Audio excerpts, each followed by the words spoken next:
பிறக்கிறோம் பிறந்தே ஆகிறோம். தம்பி வணக்கம் தம்பி. நம்ம பைக்கா பைக்கு ஒரு 100 ரூபா கொடுத்து டோக்கன் வாங்கிக்க. இந்த வழியா எவனாவது போவானா? நீ தான்டா டிரைவர்.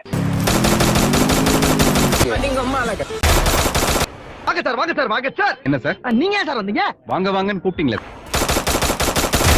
சரி, நான் செவனேந்தானா போய்க்கிருந்தேன். யாரு வம்பு தும்புக்காச்சும் போனனா? டேய் டேய் டேய் எவனோ டேய் அம்மா அம்மா பேன் இனிமே வாயில அடிவீங்களா? டேய் அளவாடா இருக்கே. இதுக்கு மேல தாங்க முடியாது குருநாதா. ஏய் தலைவன் சிங்க வந்துட்டாடா. அவன மட்டும் கார்கிலுக்கு ஒண்டி அனுப்புனா போகும்டா. பனிமலை எரிமலையா மாறும்டா. மலையா இருந்தா இப்ப எரிங்கடா. ஒருத்தருக்கு பிறந்திருந்தா இப்ப எரி. பாதி மூஞ்சிய காணா. தாதா என்ன குருநாதா உங்களுக்கு புது ஐட்டம் அறிஞ்சிருக்காங்க? கௌரவம் கௌரவம்னு என் கௌரவத்தையே ஆரம்பிச்சிட்டீங்களா? Blazing Showdown! The final champions battle be crowned!